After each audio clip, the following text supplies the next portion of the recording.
অনেক ক্ষমতাদার ছিল, অনেক বাহাদুর ছিল। মানুষ যার ঘর ছিল না তার ঘর উঠিয়ে দিত, ঘর বানাইয়া দিত। অনেক ক্ষমতাশালী ছিল, অর্ডার দিত, ঘর বানিয়ে দিত।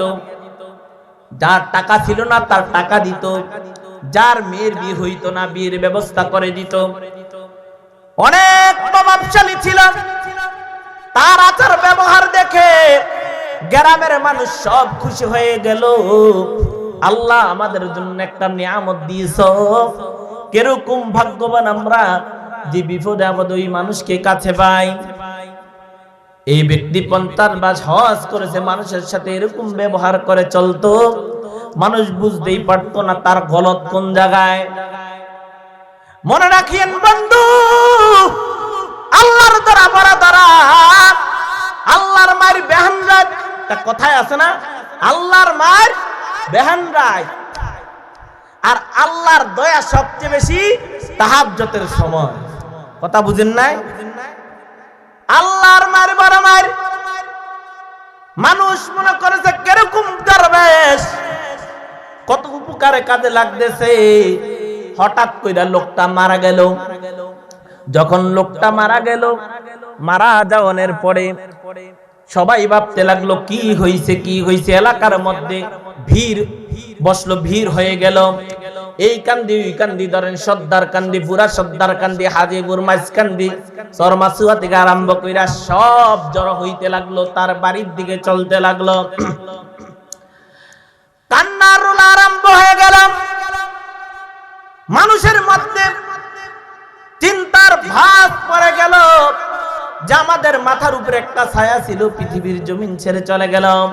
আল্লাহ আল্লাহ আল্লাহ আল্লাহ আল্লাহ আল্লাহ।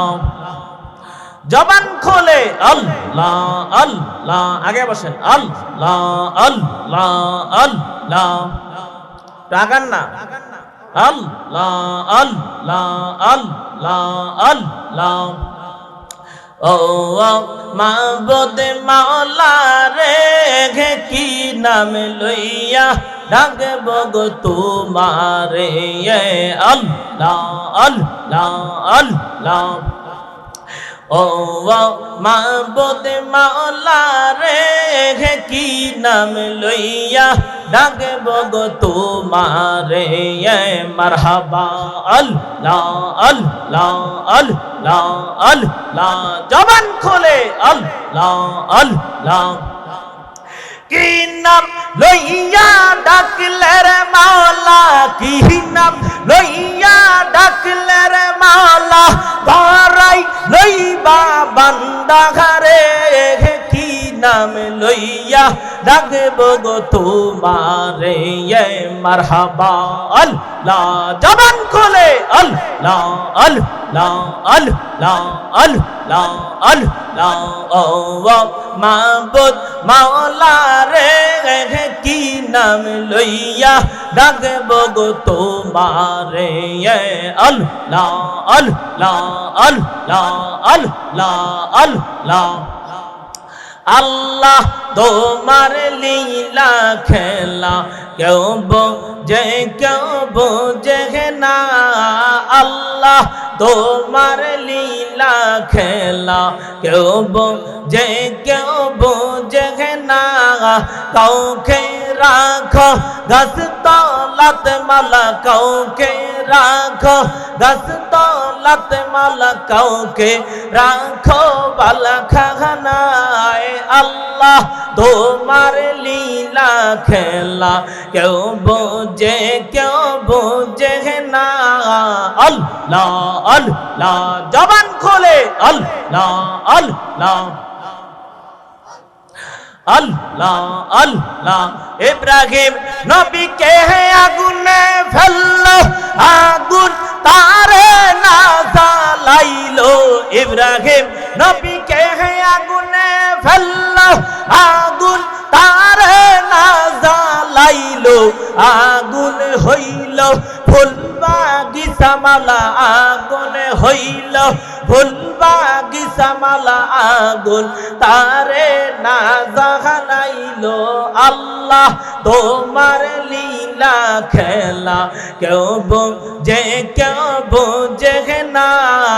আল্লাহ তোমার লীলা খেলা কেউ বোঝে কেউ বোঝে না। আল্লাহ মারহাবা, আল্লাহ আল্লাহ, জবান খোলে আল্লাহ আল্লাহ আল্লাহ আল্লাহ আল্লাহ আল্লাহ। মূসা তোমার নবী ছিল, দুর পাহাড়ে সাওয়ার করলো। মূসা তোমার নবী ছিল, দুর পাহাড়ে সাওয়ার করলো। দুর পাহাড়ে পর সুরমা হইল মূসা কেন জ্বলল না। মাওলা তোর পাহাড়ে পর সুরমা হইল মূসা কেন জ্বলল না। আল্লাহ তোমার লীলা খেলা কেউ বোঝে কেউ বোঝে না। আল্লাহ আল্লাহ আল্লাহ আল্লাহ আল্লাহ আল্লাহ আল্লাহ। বন্দে কেন বুঝে না রে তারে, আমি কত ভালোবাসি। এই মারহাবা আল্লাহ আল্লাহ। মুর্শিদ কেন বুঝে না রে তারে, আমি কত ভালোবাসি। এই মাশাআল্লাহ আল্লাহ আল্লাহ আল্লাহ আল্লাহ। দিবা নিশি কান্দি গো আমি, দিবা নিশি কান্দি গো আমি, হইয়া তাগার ভিখারি তারে আমি কত গো ভালোবাসি। আমার মুর্শিদ কেন বুঝে না রে তারে, আমি কত ভালোবাসি। এই মারহাবা আল্লাহ আল্লাহ আল্লাহ। তোমরা কেই বুঝাইবা গো আমার অন্তরে পুইরা কইলা গাগা জানি গো। মুর্শিদ নামে আছে কত জালা।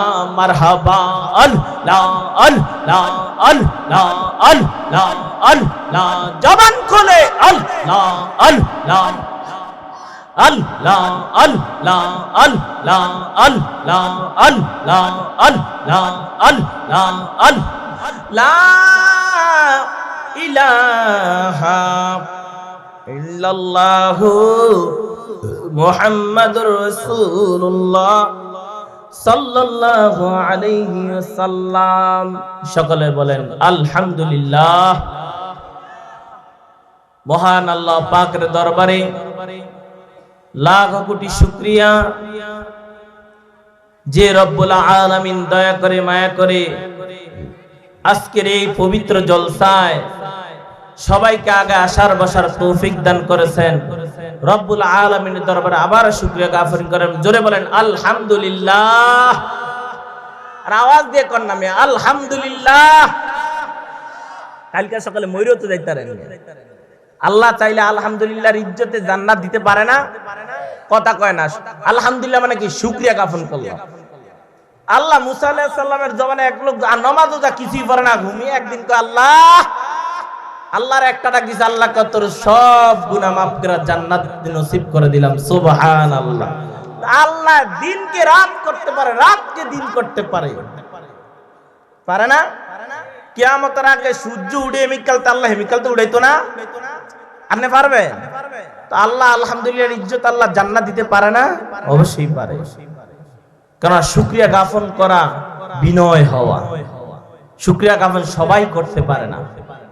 শুকরিয়া জ্ঞাপন ওই ব্যক্তি করতে পারে যে সব কিছুর শেষে, দিন শেষে আলহামদুলিল্লাহ, দিন শেষে আলহামদুলিল্লাহ। আল্লাহ সারাদিন ভালো হয়েছে মন্দ হয়েছে যা হয়েছে আলহামদুলিল্লাহ, তোমার ভালাই ভালা।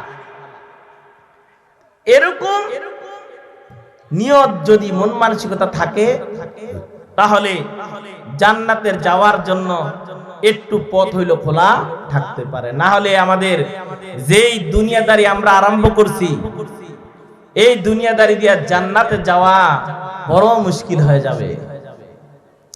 সাহাবায়ে কেরাম আমার অনেক মুসল্লি করে তো কই হে কোন নদীর পার হেন থেকে আইটা ফজনা সতায় পড়ে আছে না আছে, হে কোন মাইসকান্দির হেনতে আইটা ফজনা সতায় পড়ে, এই বাজারের লগে আইটা ফজনা সতে জায়গা।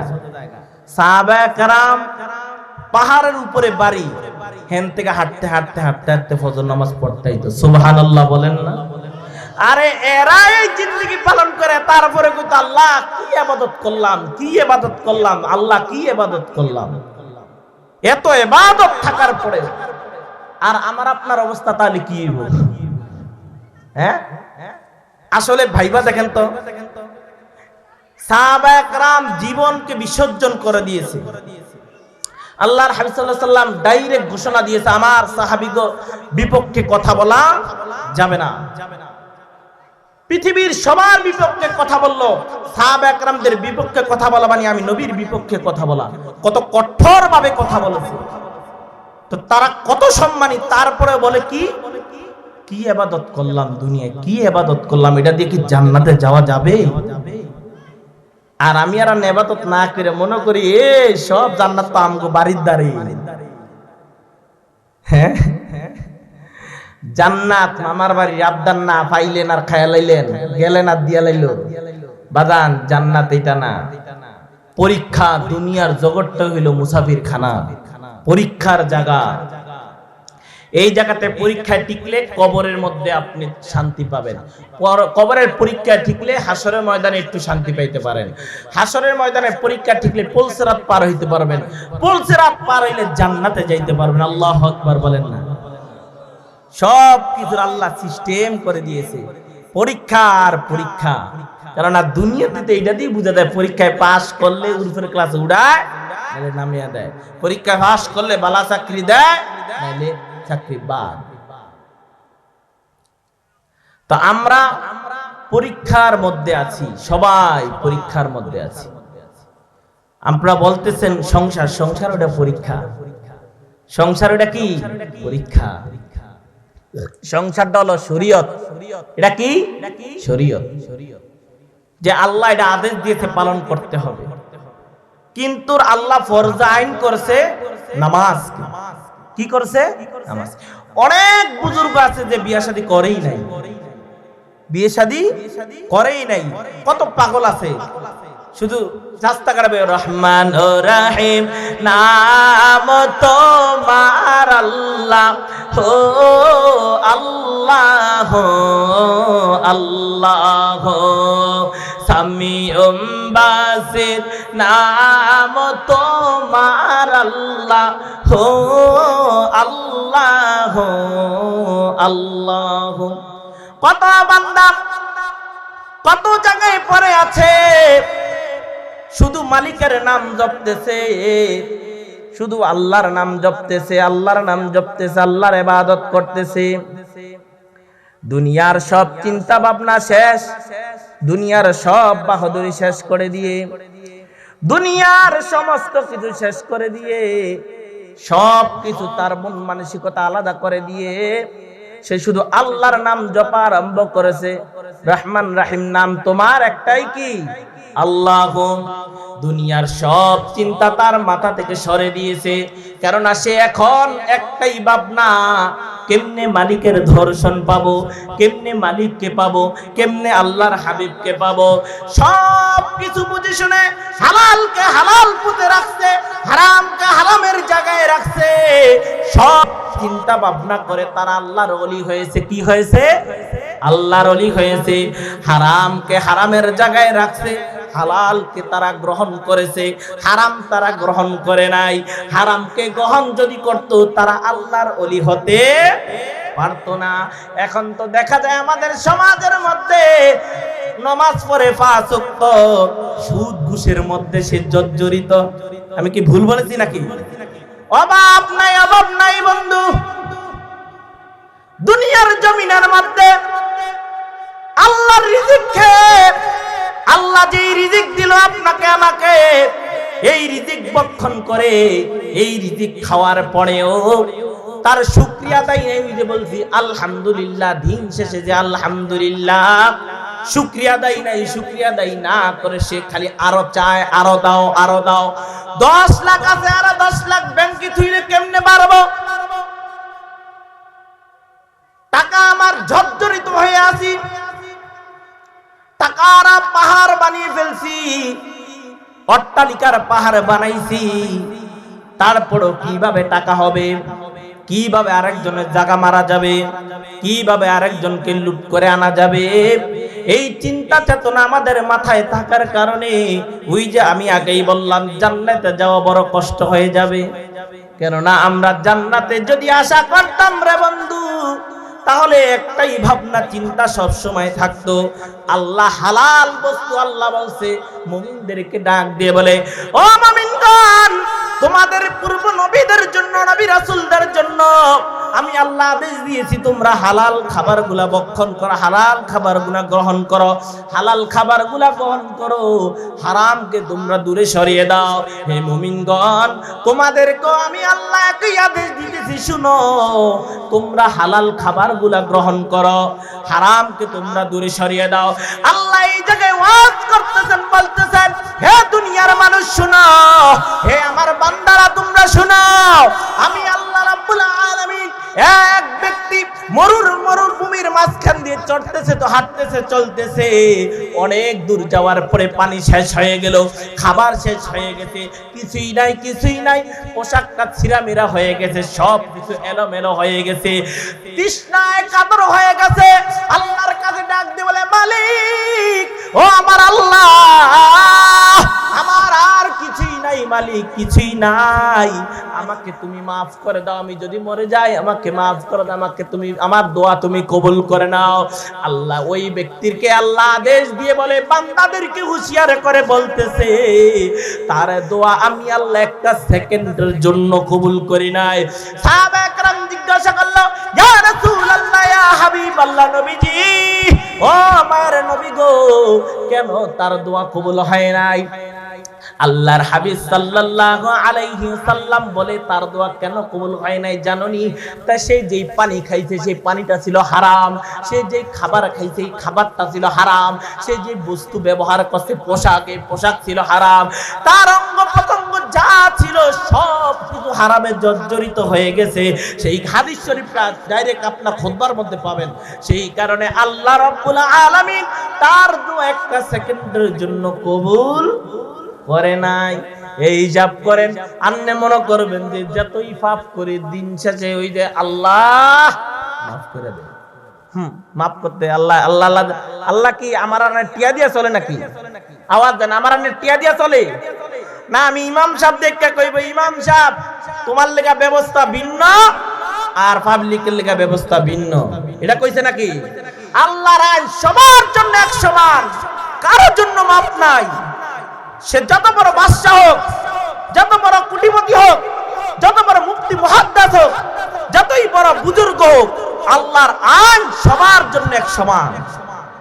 আল্লাহর আইন থেকে কেউ রেহাই, আল্লাহ বলে, আলাইসাল্লাহু বিআহকামিল হাকিমিন, আমার মতন বিচারক কে আছে? আমার মতন বিচারক কেউ নাই, হাকিম কেউ নাই, আল্লাহর মতন দয়ালু কেউ নাই, আল্লাহর মতন ক্ষমতাশালী কেউ নাই।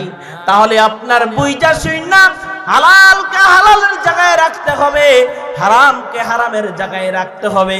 কেননা বন্ধু, একদিন দুনিয়ার জমিন ছেড়ে চলে যাবেন। অনেক মানুষ আছে, এই মাহফিলে আমি গেছে বছর ছিলাম, এই মাহফিলে এই বছরও আসতে, আগামী বছর নাও আসতে পারি। কেননা মৃত্যুর শ্বাস সবাইকে গ্রহণ করতে হবে, কখন কার মৃত্যু হয় কেউ জানে না। ইমাম সাহেব বলতে পারবে না, পাবলিকও বলতে পারবে না, পৃথিবীর কেউ বলতে পারবে না কখন তার মৃত্যু হবে। মৃত্যুর স্বাদ যখন গ্রহণ করতে হবে, বুঝে শুনে এখন থেকে কাজ করতে হবে। আল্লাহ যে হালাল খাবারগুলা দিয়েছে, হালাল খাবার খায় মনে রাখেন বাজান, এটা শুনতে কইবেন হুজুরে ফতুয়ার বিপক্ষে, কইতে ফতুয়ার বিপক্ষে না, একটা যুক্তিক কথা বলি। হালাল খায়া 1 ওয়াক্ত 5 ওয়াক্ত থেকে 1 ওয়াক্ত নামাজ যদি পড়েন, এই 5 ওয়াক্ত থেকে 1 ওয়াক্তে আল্লাহর দ্বারে গ্রহণযোগ্য হবে। হালাল খায়া হালাল 5 ওয়াক্তের জাকাত 1 ওয়াক্ত পড়বেন, এটাই গ্রহণযোগ্য। কেননা হাদিস শরীফে আল্লাহ বলেন, আল্লাহ হাবিব বলেন, একটা পোশাক তুমি কিনেছো 1000 টাকা দিয়ে, ধরো এর মধ্যে 1 টাকা হারাম আছে, তাহলে এই 1000 টাকার পোশাক দিয়ে হারাম। নাউজুবিল্লাহ বলেন না? 1 টাকা হারাম আছে 1000 টাকার পোশাকের সাথে। তা আপনি যদি কষ্ট করে কত সুন্দর মডার্ন কইরা চলতেছেন ফিরতেছেন, মনে করেন আজকা জুমার দিন জামুকাইডা বইরা, ঈদের দিন জামুকাইডা বইরা, তারা বিপদে জামুকা, রমজান মাস তো আইতেছে জামুকা, তো তারা বিপদে যাইবেন না হারাম বস্তু নিয়ে মনে করেন নমাজ মাশাআল্লাহ হয়ে দেব। কোন দরবেশ আপনি? কোন দরবারের বিশ্বাস? কবুল হবে না, কারণ হারাম বস্তু আল্লাহ গ্রহণ করে না, হালাল কাল্লা গ্রহণ করে, পবিত্র কাল্লা গ্রহণ করে। হারাম হালাল বস্তুগুলাই পবিত্র। সুবহানাল্লাহ বলেন না? এক ব্যক্তি 50 বার হজ করেছে। কয়বার? আওয়াজ দিয়ে কোন কয়বার? আওয়াজ দিয়ে কয়বার? এটা মনে রাখতে হইব সবার, এর থেকে শিক্ষা আছে। 50 বার হজ করেছে। গ্রামের মধ্যে অনেক প্রভাবশালী ছিল, অনেক ক্ষমতাদার ছিল, অনেক বাহাদুর ছিল। মানুষ যার ঘর ছিল না তার ঘর উঠিয়ে দিত, ঘর মানে ঘর বানাইয়া দিত। মানে ধরেন হ্যাঁ তো আর বানাইতো না, আরেকজনের দিয়া মিস্ত্রি, আঙ্গ সমাজে মিস্ত্রি ওই যে আসতে না আঙ্গ দেন, আঙ্গ মুসল্লি করতে নিতে আইছে, ধরেন এরকম মিস্ত্রি দিয়া কি বানিয়ে দিত। অনেক ক্ষমতাশালী ছিল, অর্ডার দিত, ঘর বানিয়ে দিত।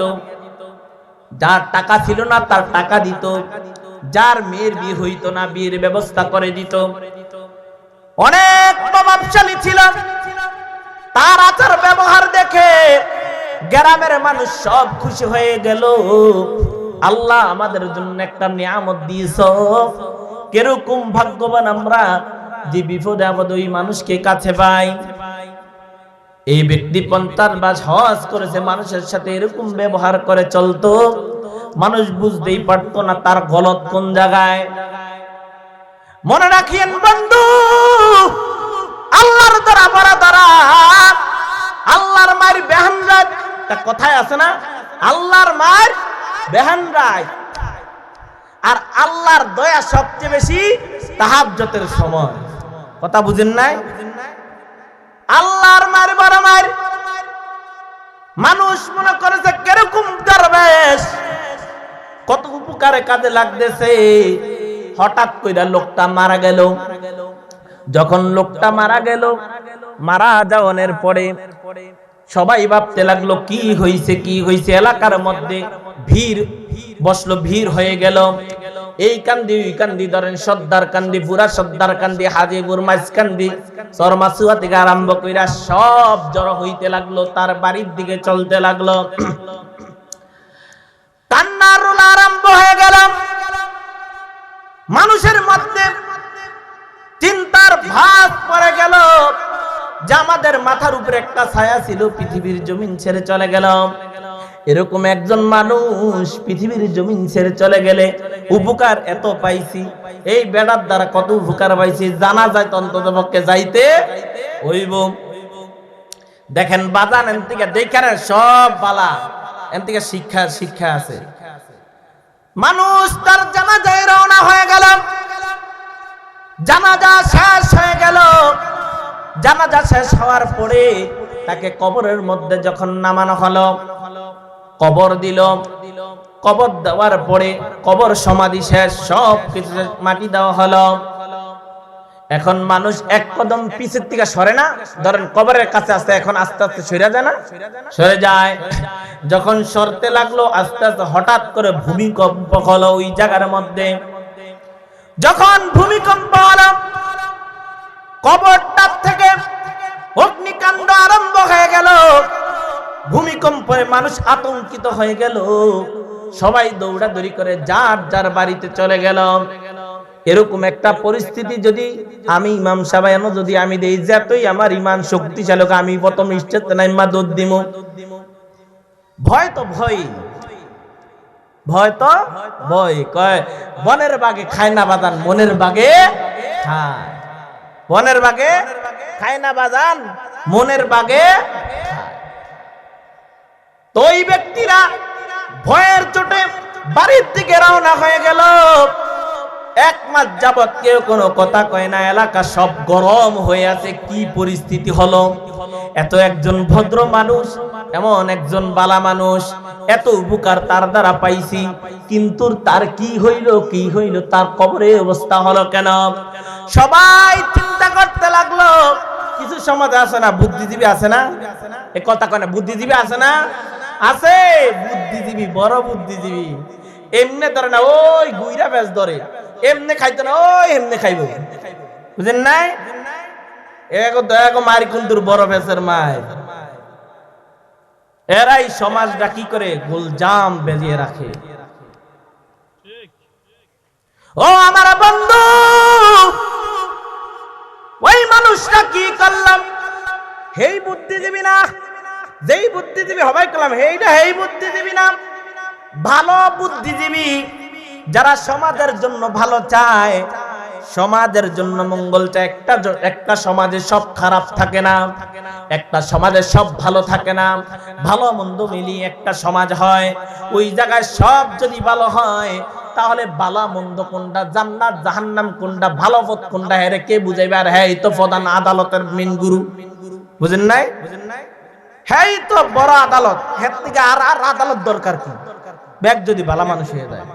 তো আল্লাহ ভালো থেকে শিক্ষা দিয়েছে, খারাপকে বলছে দেখ সে কিভাবে চলে, আর ভালোকে বলছে দেখ তার থেকে তোকে কত ভালো রাখছি, তোকে কত সম্মানিত রাখছি। খারাপের দিকে তাকিয়ে দেখ, সে লাঞ্ছিত অপমানিত হইতেছে।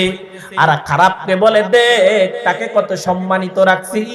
তুই যদি এইভাবে চলস, তুই যদি আমি আল্লাহর কথা শুনস, তাহলে আমি আল্লাহ তোকে সম্মানিত করব।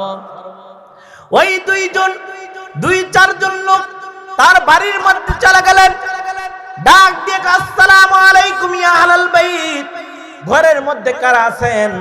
একটু কথা শুনেন আমাদের। যখন ঘরের মধ্যে আওয়াজ দিলেন, ঘর থেকে তার বিবি বের হলেন, অনেক সম্মানিত লোক। ঘর থেকে তার বিবি বের হয়ে বলতেছে, ওয়া আলাইকুম সালাম, আসসালামু আলাইকুম, আপনারা কেন আসছেন? বলে আমরা আপনাকে কষ্ট দিতে আসি নাই। একটা কথা আমাদের পুরা এলাকার মধ্যে এটা লড়তেছে চড়তেছে, কি হইল? আমাদের আপদে বিপদে এত কাছে তারে পাইছি, কিন্তু এরকম একটা সময় তার শেষ দাফন কাফন শেষ, এরকম ঘটনা ঘটলো। এখন এটা কেন হইছে?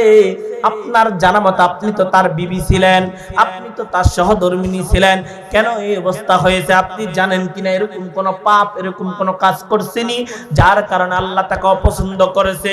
কয় দুনিয়ার জমিনে কত ভালো মানুষের কাছে তাকে চলতে ফিরতে দেখেছি, কত ভালো কাজ করেছে, মক্কা মদিনায় কতবার গিয়েছে, কিন্তু তার একটা জায়গায় গলদ ছিল, সে হারাম খাইতো। নাউজুবিল্লাহ কোন, কি খাইতো?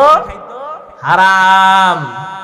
বাজান বুঝদা রাখেন, নমাজ রোজা যতই করেন বন্ধু, হালালকে হালালের জায়গায় রাখেন, হারামকে হারামের জায়গায় রাখেন। হালাল হালাল হালাল হারাম মিশাইয়া যদি মনে করেন খায়া পেটের মধ্যে হজম কইরালাম, হজম হইতো না। দেহটা কার বলেন তো?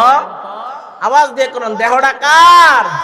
আল্লাহ বলে আমি তোমার হাত চলে আমি আল্লাহর আদেশে, তোমার পা চলে আমি আল্লাহর আদেশে, তোমার জিহ্বা চলে আমি আল্লাহর আদেশে, তোমার জবান চলে আমি আল্লাহর আদেশে, তোমার অঙ্গ প্রত্যঙ্গ চলে আমি আল্লাহর আদেশে। যা কিছু তোমার আছে বন্ধু, যা কিছু তোমার আছে বান্দা, সব কিছু আমি আল্লাহর আদেশে চলে, সব কিছু আমি আল্লাহর আদেশে চলে।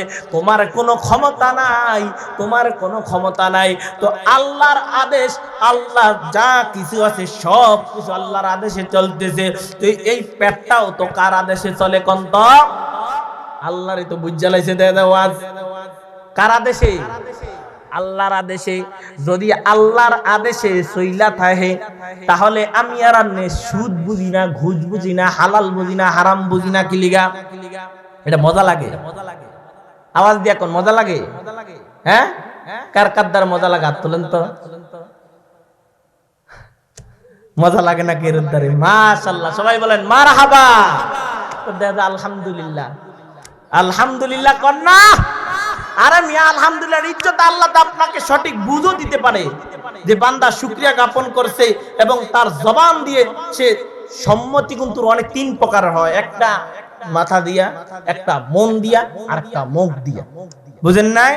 কুফরিও এইভাবে তিনবার হয়, তিন প্রকার হয়, একটা জবান দিয়া, একটা মন দিয়া, আর একটা মুখ দিয়া, আর একটা এই মাথা দিয়া। ও হুজুরে কইছে ঠিক কিনা?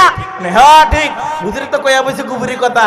ওই যে মিজানুর আজারি নবীর আল্লাহ সাল্লাল্লাহু আলাইহি সাল্লাম নিয়ে কত কুটুকুরি করছে, তার খাজাতুল কুবরা রাদিয়াল্লাহু তাআলা আনহা নিয়া এই আপনার কি বলে জি খাজাতুল কুবরা রাদিয়াল্লাহু তাআলা আনহার নিয়া আমির হামজা সাহেব কত কুটুকুরি করছে। তো কত অত্যাচার অবিচার তারা করতেছে, কুফরি কথা কইতেছে।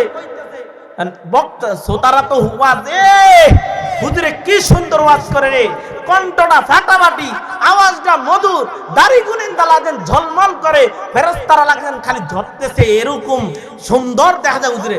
হুজুরে তো এক মিষ্টি এক কান এত্তুরি ওয়াজের মধ্যে এই দূরে একটা বিষ ডাইলা দিছে, এই বিষ এইটা তো ভাল লাগছে রে।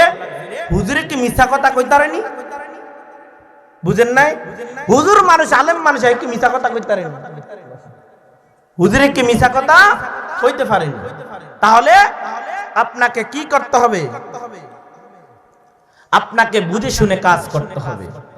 সব কিছু আপনার মন গড়া মতন চলা যাবে না। মনে রাখিয়েন বন্ধু, পৃথিবীর জমিনে ক্ষণিক্ষণের জন্য 80 বছর 100 বছরের জিন্দেগি, তারপরে শত শত বছর চলে যাবে, আপনার খবরও কেউ নিবে না। আপনার কবরে পায়খানা করবে পশু পাখি, খবর নিতে যাইব না বন্ধু। তো কার জন্য এই যে লাখ লাখ কোটি কোটি টাকার সম্পদ সন্তানের জন্য ফালিয়ে থুইলেন, হারাম জিনিস দিয়ে ভরপুর করলেন, তা আপনার এই সম্পদ তো আপনার সন্তানও খায়া নাফা কইব। এই সন্তান যা দোয়া করবে এটা ভুইতে বিপরীত হইব, আর জাহান্নামের কাঠ বানায় আল্লাহর কবর জ্বালাইব।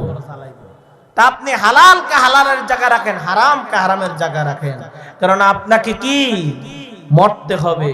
আমি একটা গজল বলে হুজুর শেষ করে দিই। রাসূল সাল্লাল্লাহু আলাইহি ওয়াসাল্লাম শেষ সময় রাসূল সাল্লাল্লাহু আলাইহি ওয়াসাল্লামের শান একটু কি রাখতে হবে। বলেন, সোনার মদিনা আমার পানের মদিনা, সোনার মদিনা আমার পানের মদিনা, সব ভুলিব কিন্তু তোমায় ভুলতে পারি না, সব ভুলিব কিন্তু তোমায় ভুলিনি, ভুলবো না, ভুলতে পারি না, ভুলিনি, ভুলবো না, ভুলতে পারি না, সব ভুলিব কিন্তু তোমায় ভুলতে পারি না, সব ভুলিব ভুলতে পারি না। আর আল্লাহর চেয়ে দামি তুমি হও, খোদার সৃষ্টিতে তুমি শ্রেষ্ঠ ভূমি হও। আর আল্লাহর চেয়ে দামি তুমি হও, খোদার সৃষ্টিতে তুমি। আরশ আল্লাহ কি? আল্লাহর আরশ। সুবহানাল্লাহ কন্যা। আল্লাহ বলে হাবিবের নূর দিয়ে আমি আরশ বানাইছি, নূরকে 2-3 খণ্ড করেছি। আমি আল্লাহ আসমান জমিনকে আমার হাবিবের নূর দিয়ে বানাইছি, আর আমার আরশকে আমার হাবিবের নূর দিয়ে বানাইছে। সুবহানাল্লাহ বলেন না? আরশ আল্লাহর চেয়ে দামি তুমি হও, খোদার সৃষ্টিতে তুমি শ্রেষ্ঠ ভূমি হও। আরশ আল্লাহর চেয়ে দামি তুমি হও, খোদার সৃষ্টিতে তুমি শ্রেষ্ঠ ভূমি হও। তোমার বুকে শুয়ে আছে শাহে মদিনা, তোমার বুকে শুয়ে আছে শাহে মদিনা, সব বলিব কিন্তু তোমায় না, সব বলিব কিন্তু তোমায়। ইয়াসরিব নামে তুমি ছিলে অলক্ষণের দেশ, বড়ই মারাত্মক যে ছিল তোমার পরিবেশ। ইয়াসরিব নামে তুমি ছিলে অলক্ষণের দেশ, বড়ই মারাত্মক যে ছিল তোমার পরিবেশ। নবীর সোয়া লেগে তুমি সোনার মদিনা, নবীর ছোঁয়া লেগে তুমি সোনার মদিনা, সব বলিব কিন্তু তোমায় না, সব বলিব কিন্তু তোমায়, জান্নাতের বাগান তোমায় নবী বলে। সুবহানাল্লাহ কন্যা। জান্নাত, জান্নাতের বাগান কারে নবী কইছে? আমার আপনার নবীরে। কোন নবীরে কয় নাই, আমার আপনার নবীরে। কাবারও কাবা বলছে আমার নবীকে, কাবারও বাবা বলছে আমার নবীকে, আদম হাওয়ারও বাবা বলছে আমার নবীকে, সৃষ্টি জগতের বাবা অন্য কোন নবীকে বলে নাই, আমার নবীকে। সুবহানাল্লাহ। জান্নাতের বাগান তোমায় নবী বলেছে, খাক শিফার অধিকারী তোমায় করেছে, জান্নাতের বাগান তোমায় নবী বলেছে, খাক শিফার অধিকারী তোমায় করেছে, জান্নাতের বাগান তোমায় নবী বলেছে, খাক শিফার অধিকারী তোমায় করেছে, তোমার বুকে প্রবাহিত নূরের ঝরনা, তোমার বুকে প্রবাহিত নূরের ঝরনা, সব বলিব কিন্তু তোমায় ভুলতে পারি না, সোনার মদিনা আমার পানের মদিনা, সব বলিব কিন্তু তোমায়। আল্লাহ সবাইকে কবুল করুক, বলেন আমিন।